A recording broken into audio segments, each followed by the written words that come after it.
So this recording becomes available for later showing through YouTube or something? That's correct. Yep. It'll be on the town's website for YouTube. Okay. That's particularly helpful for people who don't have good internet at home, which is a lot of us, because people can go to another place and watch it when it works for them. Mm-hmm.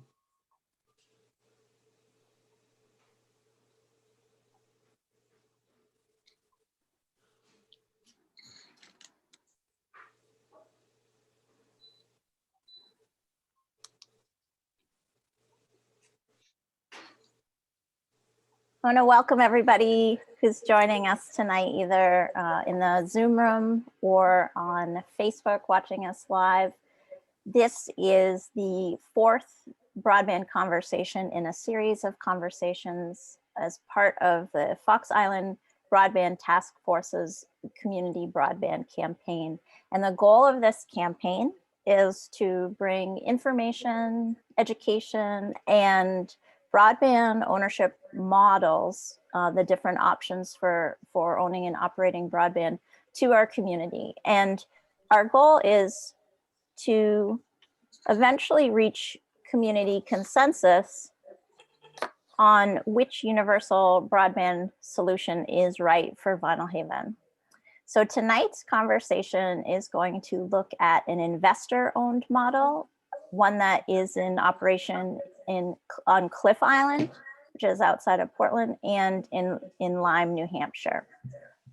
So my name is Gabe McPhail, and I work in the Vinyl Haven Planning and Community Development Office for the town. I facilitate committee and town projects, and I am joined tonight behind the scenes as usual with my colleague, Matt Jablonski, who is an Island Institute Fellow who's currently working for the town of Vinyl Haven. Thanks, Matt, as always. So before we get started tonight, I just wanted to remind folks of some Zoom protocol. So if you are in the Zoom room, we ask that you stay on mute unless you are speaking. And if you have anything distracting going on around you, like maybe you're eating or there's things happening in the background, we just ask you keep your video off if there's something distracting going on. And one of the things we like to remind folks of is there is a call-in number for this meeting. So if you are watching on Facebook and you want to join the Zoom room, or you are in the Zoom room and you get bumped off because, well, we all know some people don't have a really good internet speed, so you might get bumped off and need to call in. So if you want to do that, Matt's going to put the call-in number and call-in ID in the chat for the Zoom room, as well as in the comments for Facebook if you want to join the Zoom room that way. And if you are calling in by phone, you just use *6 to mute and unmute. The other thing you can do is if your Zoom name doesn't appear as you would like it to, there's some instructions here on the screen for how to rename yourself. We invite you to use any other relevant information you want to use to identify yourself, like pronouns or anything like an affiliation that you want to include in your Zoom name. And lastly, if you have any issues while you're in the Zoom room, you can email Matt, or you can message Matt in the chat, and Matt will put his email in the Zoom chat, and it's also on the screen right now. So if you wanted to jot it down, if you need to reach him for any type of technical difficulty.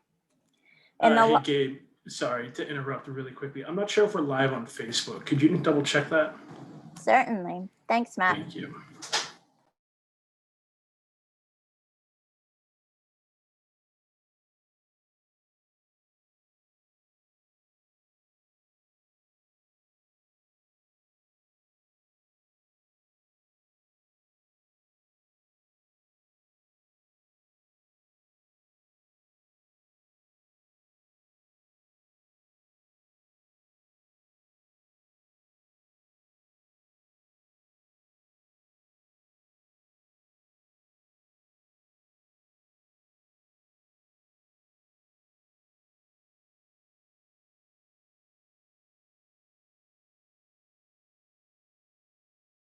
I appreciate everyone's patience. We're going to try the live stream on Facebook one more time. If I can't get it up and running, we're going to go ahead and proceed. And Matt, if you would, well, I guess I would need to put a comment in the Facebook comments to say that the recording will be available.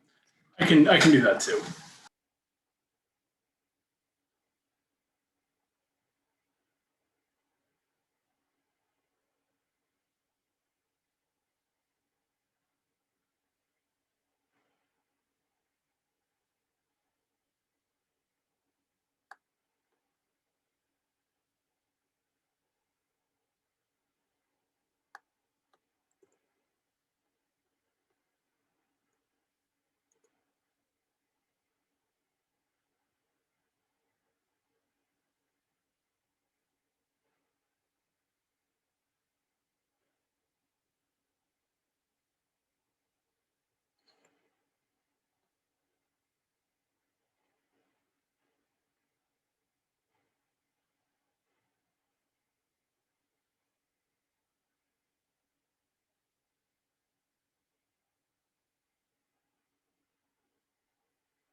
So I'm going to apologize, but the connection is not working.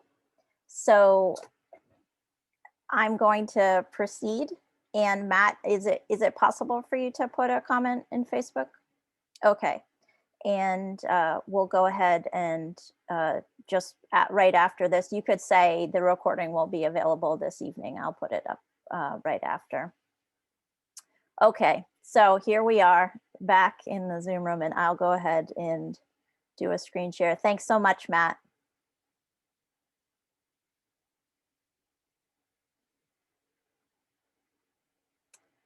Okay, so we'll jump ahead.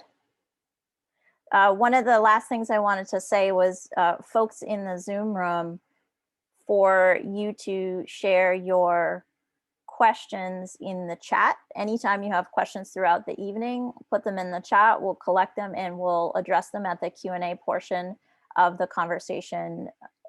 And if there is time to take verbal questions after those written questions have been addressed, we'll open up the Zoom room to verbal questions.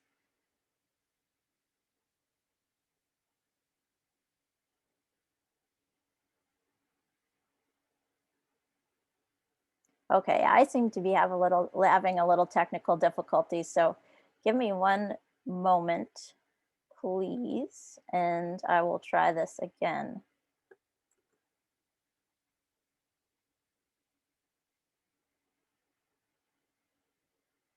This is the joy of doing things online. Okay, trying again.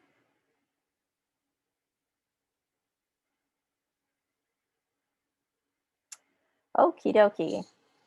So I'm just going to give a quick overview of our format for this evening. We're going to present briefly for folks who may not have been able to get to some of these other conversations. We'd like to share just a little background about the broadband effort on the island, including the broadband task force in this current campaign.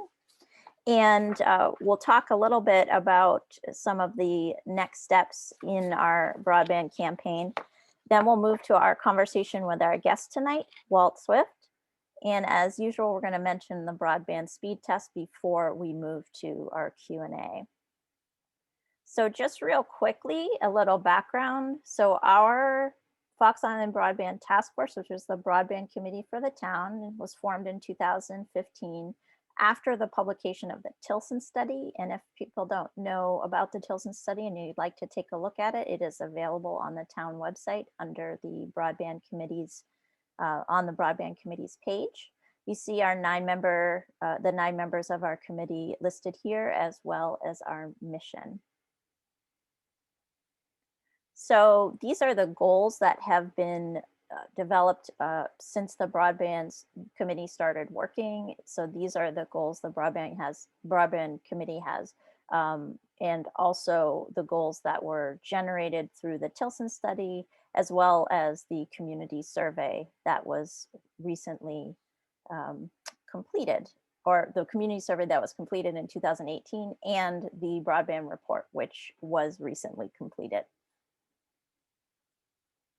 So all of this work that the Broadband Committee has done over the past few years led to a 2020 broadband report, and that is available on the town website as well. You can actually access it from the homepage. Any place you see broadband on the homepage, you'll be able to access that report. And this community campaign was launched in December of 2020, and we did a initial presentation of the broadband report, and then have proceeded with community conversations that look at the various types of ownership models that different communities have implemented to provide universal broadband to their towns. So the next step in this campaign is going to be a community survey. And yesterday evening at the select board meeting, the board voted to approve the committee's recommendation to move forward with a survey that will ask the community if they are willing to support a municipally owned fiber to the premise broadband solution. And there'll be some questions clarifying, there'll be some information with that clarifying what that means. But that's to help us decide or ascertain what the community's will is for moving forward with that option for broadband. If the survey shows that it is not the community's will to move forward, then the board and the committee will take next steps accordingly.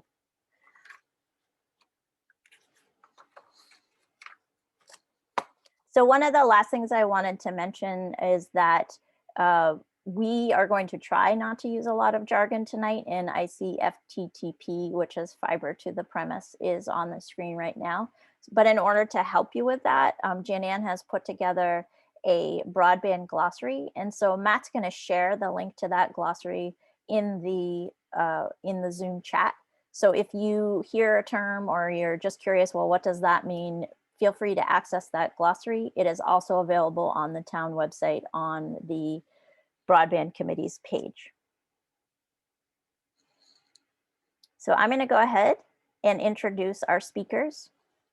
So Janann Sherman is the chair of our Broadband Committee. She's a retired history professor from Tennessee. She settled on the island in 2013. And a couple of years later, she joined the task force. Her goal really has been to help assess the current and future broadband needs of the island and what different options are available to our community. Our guest tonight, Walt Swift, was formerly a principal engineer at Career Inc. in Hanover, New Hampshire, a privately held high-tech research and engineering development company. He's lived in Lyme, New Hampshire for 30 years, and since the 70s, he's been a frequent summer resident of Cliff Island. During the last 5 years or so, Walt has focused much of his time on bringing broadband to both Lyme and Cliff Island. He's an investor and manager in CI Fiber, LLC, and in Lyme Fiber, LLC, two independent companies that built and operated fiber optic network in these communities. And I'm going to just take a quick look at our participants and see if we have any other members of our broadband committee with us tonight.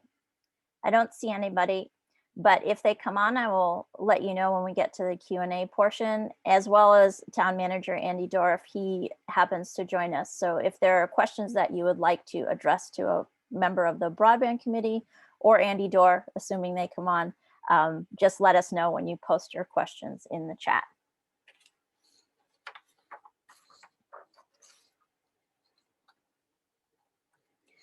So before we get started, I just want to quickly point out where Cliff Island is so folks know. It is in Casco Bay, which is in Cumberland County, and it is part of the city of Portland. And it's super tiny, year-round population of 60. And Lyme, New Hampshire might be more on par with our community. They have a year-round population of over 1,700. and they're located in Grafton County, New Hampshire. So with all of that and all of the technical difficulties, and I apologize for those complications, never know when they're going to appear, I am going to finally cease talking and turn it over to Janann. And Janann, if you would like me to share that first slide before I go off the screen share, would that be helpful? Yeah, please. Okay, certainly.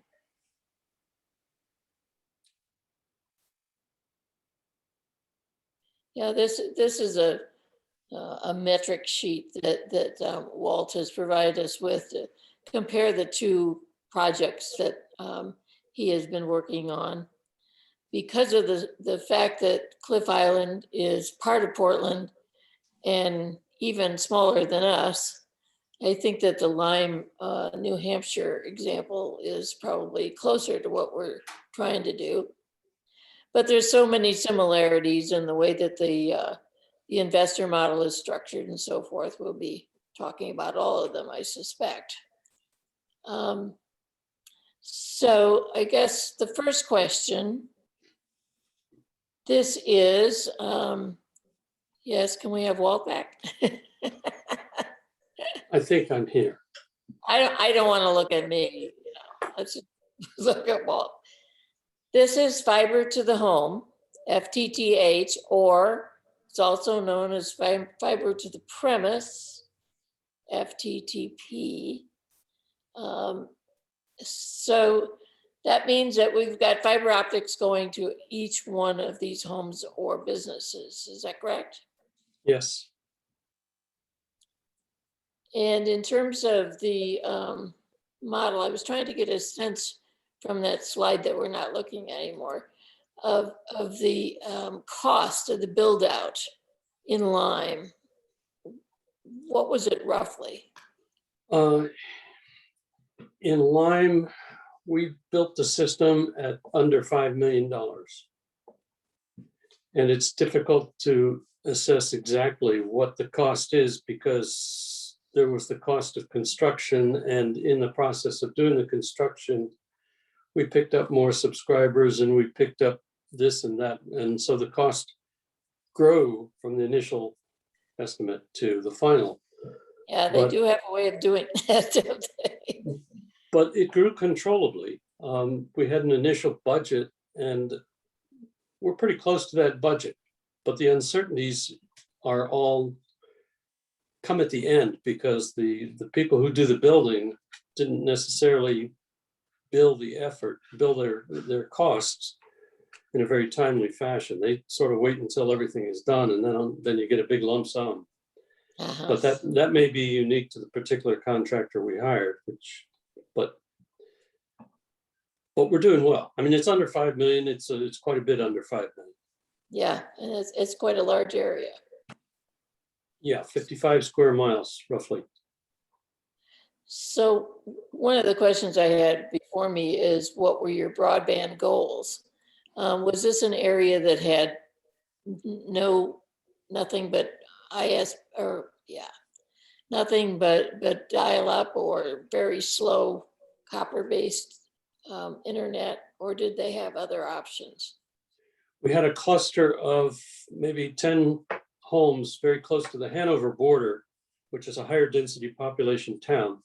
They were served by Comcast, so they could get decent speeds. But for the most of the town, we were limited to the high density areas of the town. There were sort of two areas where we might have been able to get 10 megabits a second down and 2 megabits a second up over a copper system from Consolidated Communications. Once you're outside that small circle of high density homes, some people were stuck with dial-up and some people had no service at all, no matter what. So it was a broad spectrum, and So the idea was to bring it to everybody. We had a committee that started sometime around 2013, chasing the concept of bringing high-speed internet to Lyme. The committee was self-formed, it was ad hoc, and they formulated from the very beginning that they wanted a system that would bring high-speed internet to every home, every premise in the town of Lyme. and no thought about going beyond the borders. And high-speed, open access, independent access, locally controlled, very much like the options that I saw, the goals that you folks have established through your committee. Those goals started in 2015 or so. And after that, it was a matter of figuring out how we would pay for it and how much it would cost and how we would pay for it.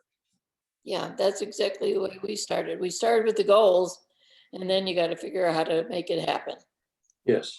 And so what happened where you were was the investor-owned model, and that's what I really want to talk about. Can you just describe briefly how that works? Yes. Or would it be helpful if I asked you specific questions? I can describe it and you can ask me the questions about the All right, topics that I we're missed. we're just visiting anyway. Yeah, but we started by looking at all the possible options for funding the effort, including banks, trying to form a charitable organization to get donations, trying to go through the municipal system to get the money from the taxpayers. None of them would work because in investments for sparsely populated areas, rural areas, there is just the return on anything is marginal. No businessman in his right mind would invest in it. So it's not, in any case, we ended up by saying that the only way to do it is to fund this effort on the basis of a community supported effort and something that almost looked like a charity. We formed an LLC. That was the final decision. A lot of discussion went on before that, but we formed an LLC principally comprised of investors, but the investors were better characterized as being angels or people who had very strong community ties, had significant amounts of money that they could invest in such an enterprise, and didn't care if they lost it. The risk factor wasn't a factor in whether they invested or not. They weren't looking to make money. I'm sorry? I said they weren't looking necessarily to get a really good return on their investments. No, in fact, the biggest investor of all of them said you'd have to be crazy to try and make money in this thing.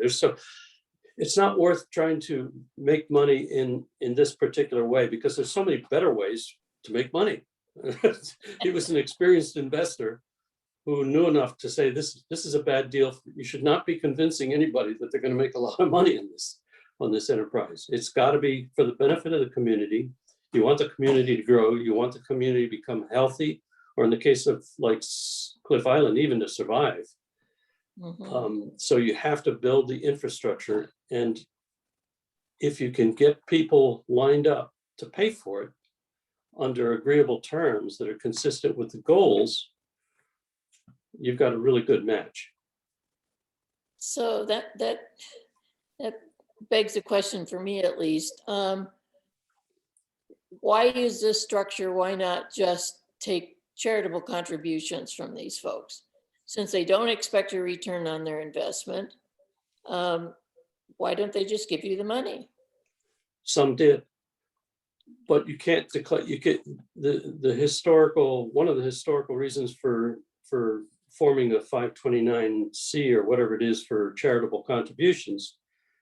First of all, you have to meet certain criteria in terms of general community benefit, health, education, things like that. And there was no way a business that could be an operational fiber optic network could qualify legally in terms of the tax benefits as a charitable organization. I see. But if you have a group of people who are still willing to put money into an enterprise that looks promising from the standpoint of being successful at the community goals, Mm-hmm. then that's what we went after. They're basically angels who said, I'm willing to support this effort. I'm willing to put a lot of money in, and if I make something back, or even if I get paid back, that's nice, but that's not my objective in spending my money this way. Uh-huh. Yeah, that's very different than what I think of as investors. So I'm glad you These are not, mentioned this is, angels, because it's a very different kind of mindset or motivation behind. that's exactly right. Okay. That's exactly right. So then you've got a bunch of people that are putting their money in this. How does it get run? Who makes the decisions? Who determines how this thing is going to work and who's going to get served and all that sort of stuff? It's a mix of negotiation. The fundamental goals were set before we ever found investors or angels. They were set at the beginning of the desire just to proceed with building the network. And the goals were equal access to everybody, a fair price in terms of the cost to the subscriber, the consumer, and the other things that relate to specific goals like improving the long-term infrastructure of the town. I'm sorry, I lost the second part of your question. Well, I'm thinking about Who who manages? decides? Yeah, okay. Is this Yeah. truly local control? It was in our case, and it was in the case of Cliff Island. And the control was the interesting feature of the principal investors was they didn't really want to be bothered with anything other than giving the money. Uh-huh. They didn't want involvement in the day-to-day activities. They didn't want involvement in the nickel dime, the hard work of building the thing or controlling it or setting rules. So within this LLC, which is common to some and many, there's a set of managers that are appointed or voted on or elected by the members who own the shares or the interest, the financial interest in the company. And the agreements you come up with in the way the company operates can differ from place to place. But in our case, it's pretty simple. We have 3 managers. There's no requirement by for any of the managers to be investors or members. They literally just run the company in a prudent fashion. The investors can throw them out at any point in time and re-elect or reappoint new managers. Uh-huh. The managers have to live by the goals and the objectives set in the operating agreement that have to do with why the whole organization exists anyway. And that has specific goals, very similar to the ones that you had on an earlier slide. Mm-hmm. It works. I mean, I can't, I've worked in private industry where investment was critical to providing refunds or income to people, but that's not the situation here. So the actual managing of the business, if you Yes. will, that is contracted out in your case to a company who Sort does of. this sort of thing. Sort of. There are 3 managers who report to the members who are the investors, okay? I'm one of the managers, and I've got 2 colleagues who are equally interested in the project to do the management. It's a day-to-day job. Our job is to communicate and direct the people we hired to actually manage the building of the internet, and eventually, in this case, also become the ISP that supplies the service. Okay. So ValleyNet, which is a Vermont company, nonprofit company, or not-for-profit company, does that work. They report to us in terms of what they're doing, how they're doing it. We agree or disagree, and we have a partnership agreement with them where we set down the rules by which they operate, we operate. In return for that, they give us a certain amount of money. And they give us a certain amount of money based on the number of subscribers, the rates the subscribers pay, minus the expenses of day-to-day operation of the business and construction of the business. Uh-huh. So they flow through any net profit to the investors. Someday, we hope. As long as you're not taking it to the bank, right? Well, if I get some, I'm going to take it to the bank. Well, I mean, that you're not counting on it is what I meant. No. And in fact, we specifically established in the operating agreement that there is no expectation of return. And in fact, we warn every investor who signed the agreement that they could lose all their money. There's no promise that they'll ever get anything back. Okay. Yeah, that's real different than what I was visualizing as an investor model. So are the residents pretty supportive of this? They think this is a good idea for them? Yes, they do. And they've supported with their wallets. That's the other part of being a community effort. If you don't have the community behind the effort, if you don't meet their objectives, they're not going to sign up. And if they don't sign up, you don't have the revenue to make anything happen properly. Right. The normal estimated or benchmark take rate, that is the percentage of initial signups that you expect to get, Right. should be about 40% of the population or 40% of the number of premises in the community. If you get to 40, Point. I'm sorry. That's the break-even point. It's a good indicator that you're not doing something really stupid. If you can line up 40% of the people and feel really comfortable that they'll sign up. In our case, it was a break-even point. If we had that number at the start, we knew we would get more eventually, and eventually it would be okay. Today, we are in the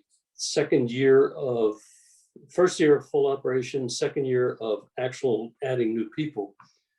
And we have 75% people in the community signed up. So we did very well early on, which made it very attractive for us, made it healthy. But it killed us in terms of trying to keep up with the construction demand because we had not planned on that number of people that All of a sudden, quickly. everybody wants to be hooked up. Yes, and they're very vocal about it. I'll bet. Sign me up. I want it tomorrow. Yep. Well, that's kind of a good problem to have, though. I mean, you could have had something else. Yeah. So I don't have can we see the slide, Gabe, where we look at the cost of the speeds available and that sort of stuff? I can read them to you. Oh, okay.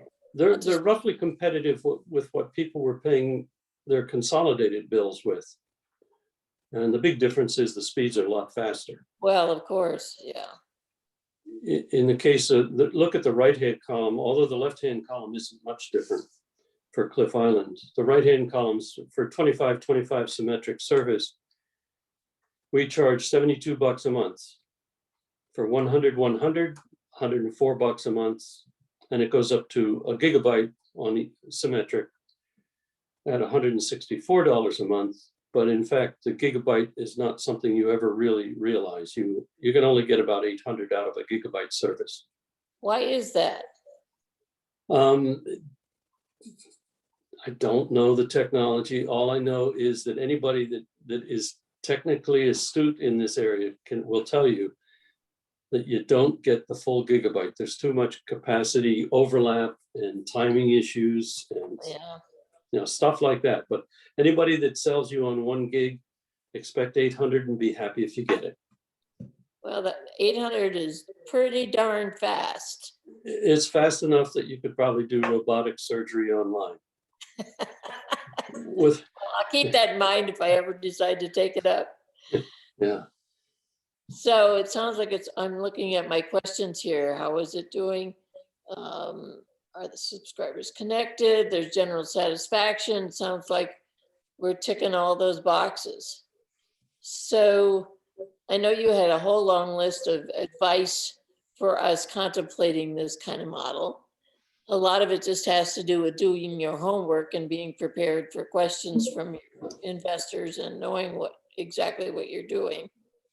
But is there anything else that you would advise us to consider if we're looking at this? Well, I don't know. it's nice to find angels and find angels who are in sync with the requirements and desires that are being promoted by the community. It's really important to have a champion, somebody who will lead the effort, even though they may not be the key, and certainly not the key investor, but somebody who has the time to put in the amount of time necessary to hold everything together, some good focal point. It takes a lot of time. I was amazed at how much time it takes us. In our case, the managers don't get paid. We're all retirees. We're technical people who are retired from full-time jobs years ago and have an interest now in sort of paying back some of what we have and what we've learned and what our experience is to the community.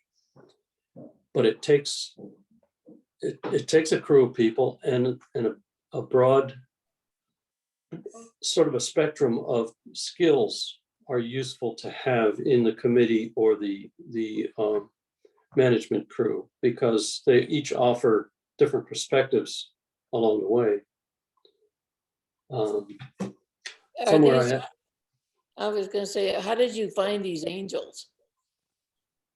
Did you That start was- with one or two and then they talked about other people who'd be interested, or how did that work? We had a committee that worked on this whole project, the formulation of the project for 8-10 years or so. I didn't join it till 3 or 4 years ago. And we had committee meetings frequently. And as we learned more and we discussed more and we examined financial models and this and that, we kept running into walls. And all of a sudden, some guy showed up at one of the committee meetings. And I don't remember if he was invited or he just got wind of what we were doing and was interested. He's a philanthropic sort of guy. And he has means that were substantial. He was our angel. He walked in and he listened to the 6 or 7 of us who were banging around trying to figure out what to do. And he finally said, look, I have friends who would be very interested in supporting this effort, very interested in supporting the community. It's perfect for the long term. Why don't you let me talk to them and I'll line up the money. You start figuring out how you would do it if you had the money. Oh my goodness. That's an it angel, all right. It was that simple. It was funny. It was a guy I had known for 5 years and I'd gone at loggerheads with him on other issues in the zoning board and planning board, various things that we both were involved in at the time. And to have him walk in and a light bulb went on. There are people who really do care about getting things accomplished and are willing to put more money than I would into an effort that doesn't necessarily have an end. We had, as a committee, we had always focused on how would we attract people to invest in it. Right.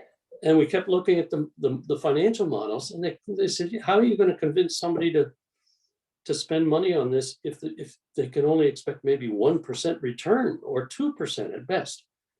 And this guy walked in and said, some people don't care about that so much. And he said, let me talk. Yeah. And he said, let me talk to some friends and we'll see where it goes. That's how it started. And it was different on Cliff Island, but it was very similar. In that case, for example, in Lyme, we ended up with maybe 10 investors at the most. We didn't want too many. Mm-hmm. On the island, I went through a somewhat similar experience, except I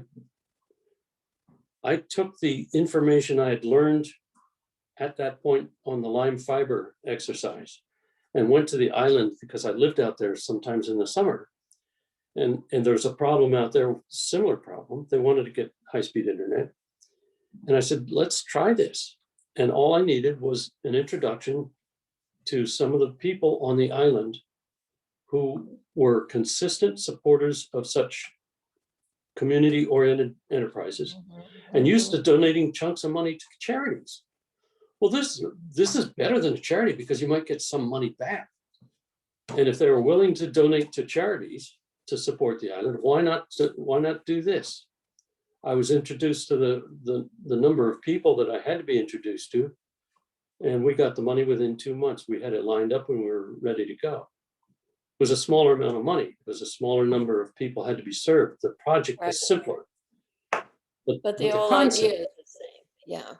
The idea was the same. You find the people who really care and who have the ability to support the effort and explain to them it's at least as good as a charity, because you're going to get something out of it in terms of personal benefit or personal reward. You're going to be satisfied with the result, and you might get a little bit of money back. And in our case, both cases so far, the amount of money that people are getting back it'll be good. They'll be happy.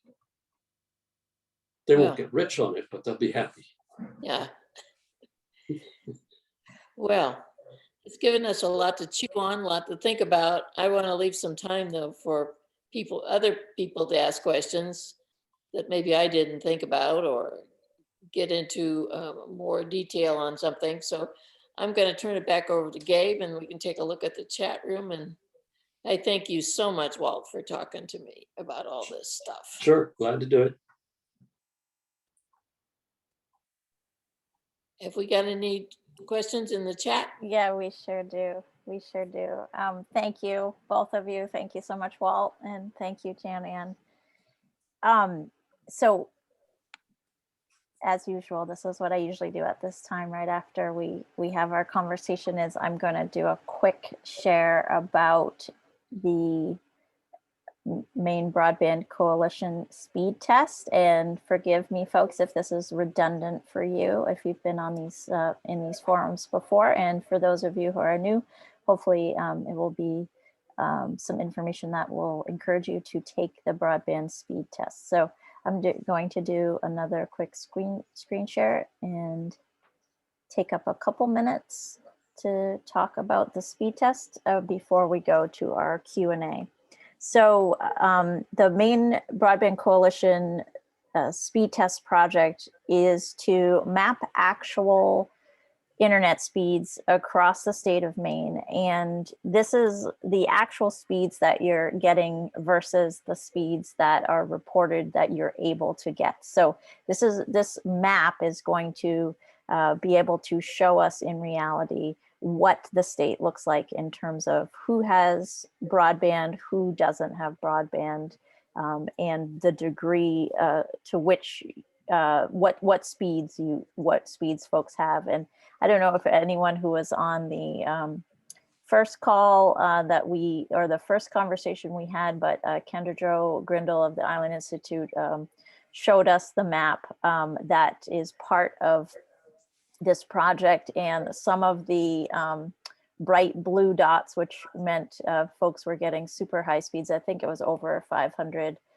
anything over 500, were showing up in Islesboro with their system, and there were some other blue and green dots throughout the state, but I think we were primarily yellow and red, and maybe we had some greens in some of the downtown area. But anyway, we just want to encourage folks to take this test, and especially folks on Vinyl Haven, because we really want to see what actual speeds are for folks. So and it might be useful for you as well to know, like, I'm paying for this, but I'm only actually getting this. And likely if you're on this call and you're into these this effort to try to bring universal broadband to Vinyl Haven, you might know what those speeds are, but we encourage everyone to take this test. And this information is available on the town website, on the homepage. Any place you see broadband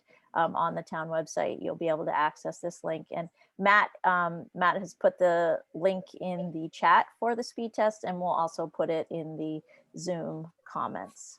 And it only takes less than a minute. It only takes less than a minute. Yes, thank you, Janann. Okay, so I'll jump off of this again. So we want to move now to your questions.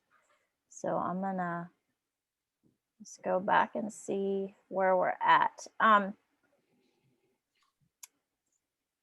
Walt, I'd love to start with a question related to what you were talking about before we ended the conversation,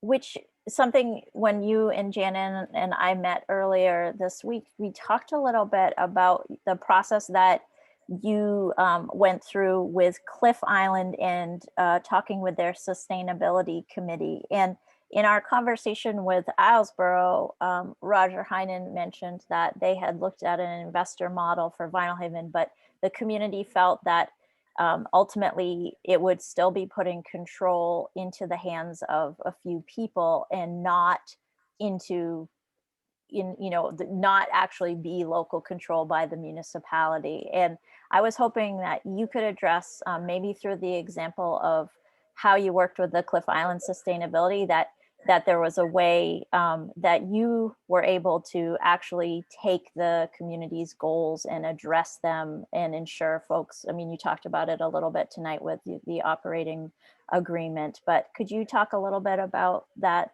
relationship with the sustainability committee and how that worked to address the community's broadband goals? Sure. Well, Cliff Island's a bit unique because it's part of the city of Portland. So in terms of getting money or getting anything done out there regarding high-speed internet, they'd have to get, if they wanted to go through a municipal entity, they'd have to deal somehow with the city of Portland, and a small neighborhood the size of 60 year-round residents isn't going to swing a lot of weight. So sustainability the sustainability group had identified several critical issues they were addressing. One was telehealth. They wanted to increase the speed. They needed high-speed internet for a lot of reasons. They were all good. They were all community-based, and the committee itself was year-round residents or people who lived primarily year-round residents on the island. So they represented the bulk of the year-round infrastructure. Interesting thing about the majority of the population out there is summer residents, and they show up in June, July. I'm a sometime resident. They show up in June, July, and then they go home in October or sooner if they've got kids in school. So they're only there for somewhere between a few weeks and a few months during the summer. But those are the people who have the money. And some of them had a little money, some of them have a lot of money, but that's where the bulk of the funding sources lies for the island, for anything that gets done out there. And what I learned when I met some of these folks is they feel a tremendous responsibility in terms of payback. The summer folks are long-termers. They've had homes for generations. And they use them as vacation homes, or in some cases rentals. But they're not there. They're not the infrastructure that runs the island. The island is glued together by the few people who live there year round. And the one way that the summer folks can repay their implied debt to keep this place alive and keep it healthy and keep it help it survive the way it is, what is to kick in money. So charitable contributions for all sorts of efforts are routine, and the bulk of the money, the bulk of the contributions come from summer people. So the sustainability group met with me, or I met with them, I can't remember. We were discussing the possibility of trying to get high-speed internet out there. A couple of us had been to a couple of the Island Institute seminars or technical meetings where both of us got educated interacting with other islands. And we came to the conclusion that since Portland wasn't going to do anything for him, and eventually we found out that a new charitable organization to compile the funding in order to build something, that wasn't going to work because of legal issues regarding qualifications for a charitable organization. And at the same time, my experience listening to all the arguments and discussions going on back in Lyme with Lyme Fiber, or Lyme, the committee at the time, I suggested we try this because the organization, the goals were consistent with all the normal things that people on the island wanted to get done to keep the island sustainable in terms of education for the kids, new homes for people who could move out there and actually make a living by working on the island. And we met, we had a couple discussions, we had a couple more discussions. I did some discussions with Axiom Technologies with Mark Willett, and we figured out what it would cost. And I was put in touch with many of the potential contributors or investors that I had never met. I mean, I didn't know the people, but others on the island did, and they put me in touch. And I met with them one by one and explained what the concept was, what the goal was, and what we were trying to do, and asked for their support. And once I had a commitment of some substantial amount of money that was almost enough to get the thing done, I presented that back to the sustainability committee, and they said, okay, we agree, let's do it. And it was important because I needed their endorsement to go ahead with the project, because they were major supporters of the communication between me, who was, I was a part-time resident sometimes, and a whole bunch of people I had never met.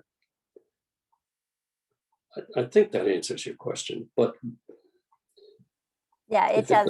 Yeah, thank you. And it just clarifies the relationship of essentially the investors to the community. And I know you touched on that earlier as well, and really talking about why people invested, and that it was about the community as opposed to about a return. So I'm just yeah, let me interrupt, because that triggers two particular cases. None of the people who invested want any part at all to do with running the business or anything else. They don't care. They just heard the sustainability desires and goals, and they said, I'm in. How much do you want? And the more surprising thing was, at least one guy said, I do not want this service. I come out here to relax, but how much do you need in order to build it? Because it's important for the community. And a third person said, is there some way I can just give you the money? And I don't want to get these IRS K-1s every year because I'm part of an LLC. And they just wanted to give me the money to invest, to invest in the project. There was a strong consensus. I didn't do any arm twisting. I didn't have to. All right, thank you so much for that. So a question about the legal structure of the entity, just folks wanting to know, what is it, maybe what is the IRS designation of it? What is this entity? Okay, the best place to find out an exact answer is to go to the main rules, whatever they are, RSAs or something, and look up LLC. It's like a partnership. LLC means limited liability company, and that's different than a public corporation, for example. In a limited liability company, if you do everything by the rules that an individual state like Maine prescribes in order to qualify as a limited liability company, all of the financial aspects of the company pass through to the, I'll call them investors, but what they are called in an LLC are members. And a member is somebody who provides money to the LLC, and as a result, they own a certain percentage of the entire LLC on a pro rata basis. So I kick in $10,000 and I own $10,000 out of $1 million or whatever the total company value is. At the end of the year, profits are distributed, and the profits, if any, are passed directly through to the members of the LLC in the proportion that they've kicked in. However, the managers get to determine what qualifies as a profit. The managers decide in the case of Cliff Island and most others that if there's excess revenue, that is, if your revenue from subscribers is larger than your expenses of operating the business, the first thing you do is you pay off debts, creditors, not members, but people who, you know, power bills, electric bills, water bills, rent for facilities. The second is to create what's called a prudent reserve, which is set aside some money, excess money, as a rainy day fund for when things start to break and you need to go get some cash so you don't have to go to the bank to get it. And then the third thing is the managers can decide to hand back some of the money to the investor, the members, if they determine that it's worth doing at that time. But all of the word limited liability means that if somebody sues the company for some reason, the liability of that suit is not passed through to the investors because they are passive investors and they have no liability for the actions of the company. So there's some protection against liability. I've never fully understood it, but I'm not a lawyer. It's my understanding is close enough to me that good enough for me to have gotten involved. Thank you, Walt. And I would just encourage if folks have additional follow-up questions on that, just to post them in the chat, or we'll have a little time for verbal questions at the end.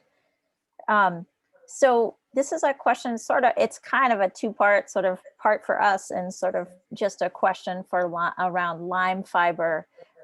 So someone was saying that they know someone in Lyme who wasn't able or hasn't been able to access the service because they live too far out of the perimeter of where service gets to. And so just wondering how, you know, how that works. Like, is there a, you know, did you guys decide like a certain geographic area where the build out was going to occur? And is there room to expand or for people to, you know, I guess I'm just curious about that. The second part of the question relates to how Vinyl Haven would do a build out, but I'm just curious from the perspective of Lyme fiber build out, how, you know, how those decisions were made and how people who can access it and, you know, where they need to be located to access it.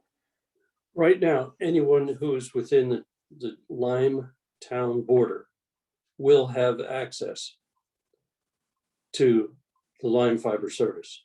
And the price they charge or get the price they pay for service will be the same as everybody else in Lyme. There are three areas, one along River Road, one way out in the northeast corner near the border with Orford, the adjacent town, and one in a southeast corner near on Dorchester Road near Reservoir Pond. We were able to get the Reservoir Pond people access, and it's been delayed because they're so far out, and there's a process you have to go through negotiating with people that own the utility poles, and we knew that we couldn't get to those guys until it was very late in the project. So we focused on building out from the center of town where the control electronics are, out through the roads and the hinterlands. There's a place, and the one place in the northeast corner is, I think it's probably the Mud Pond Road area. And we're going to get to those people, but it's not going to probably be for another year. The River Road section, which is on the northwest corner along the Connecticut River, again, along the boundary with Orford, there were problems there with accessing permissions on the poles to get to them because the utility poles don't go directly from the main line in Lyme out to those houses. They come in from another area.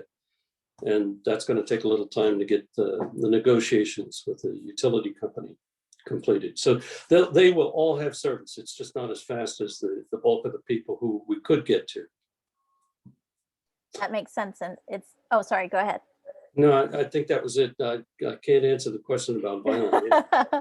And I don't know that we can either, other than, well, you know, we're not there yet, but I think Janann can weigh in on this too. But one thing is, we are an island.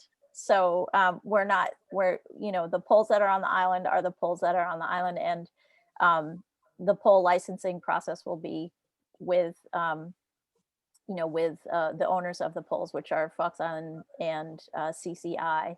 But also that a goal is universal broadband. So that means equity. Every location on the island has access. Now, how that build out is going to work and whether it's going to be in phases, all of this is going to depend so much on the solution that gets chosen, how, you know, if and when, you know, a build out can occur. So there's so many questions about, you know, similar, it sounds like, you know, the things that you've encountered, Walt, of like when things can actually occur.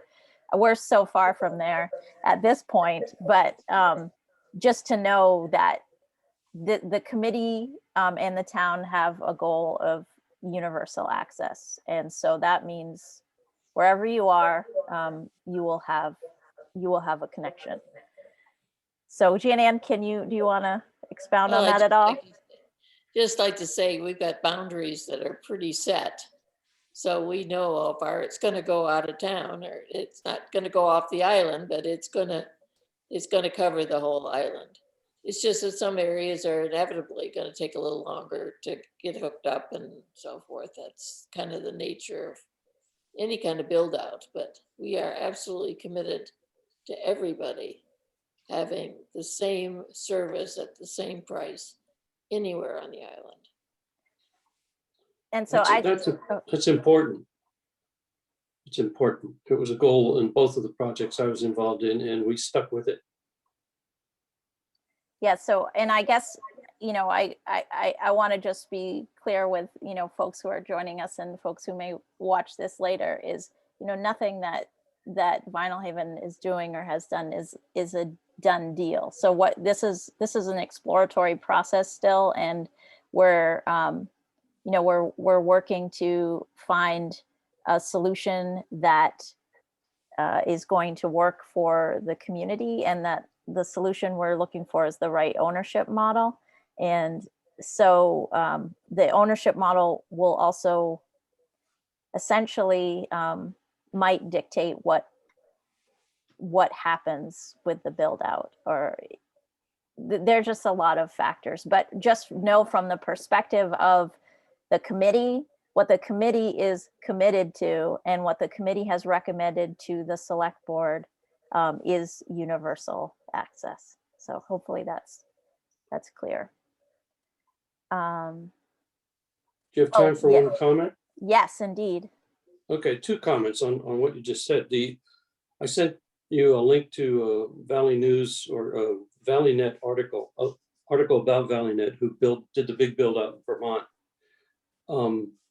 And that article is pretty good, but it omitted one important fact, and that fact is that 25 town or whatever it is build out started with a few investors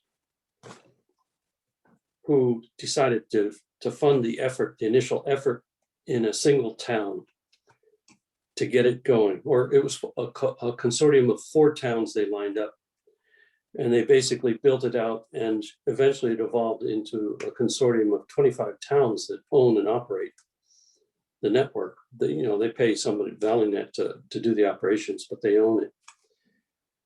ValleyNet does not own the network, any of the structure at all. So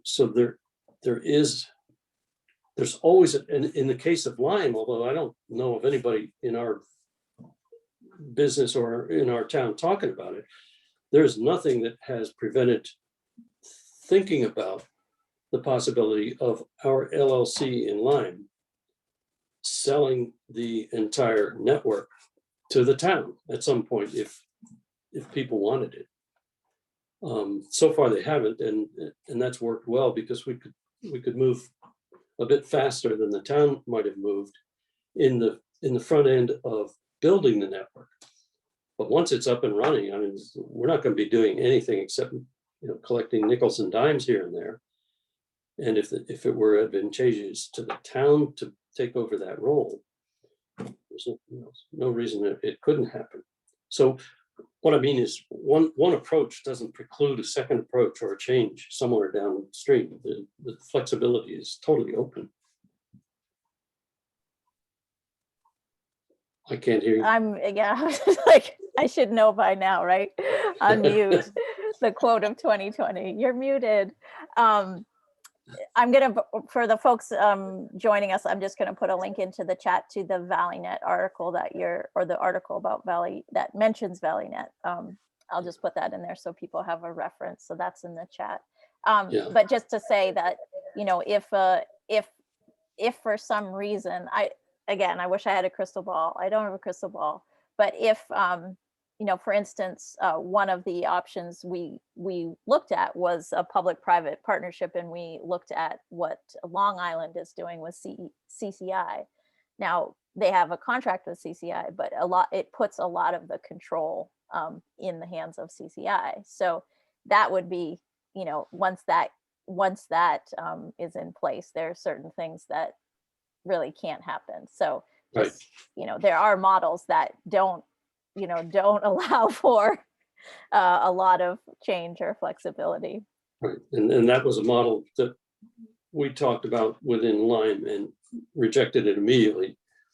Mostly not for financial reasons, just it was better that we didn't get involved with those guys. Yeah.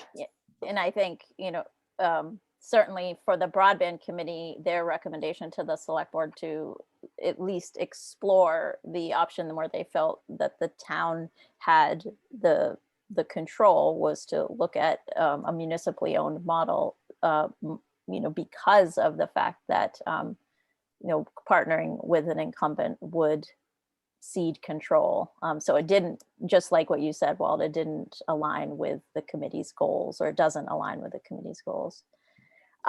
Recognizing the time, I just wanted to get to a couple more questions, and these might be better directed to Janann. So Janann, just folks want to know a little bit more about the broadband committee, and wondering if, and I don't know if we actually know the answer to this one, you might know. Well, actually I can say, it says, is there anyone on the broadband committee who lives on the north end of the island, and also wanting to know if there are summer residents on the broadband committee? Well, most of the members of the broadband committee, especially at the beginning, were summer residents, which is kind of why we got off to such a slow go. We would only meet for a couple of months, and then we were quiet the rest of the year. I don't think we have anybody who lives on the north end, but at least half, maybe more than half of the members are not full-time residents or seasonal residents. I'm thinking Pat McCormick, George Foskey, I need the list, Bob Barrett, Norbert Lesser.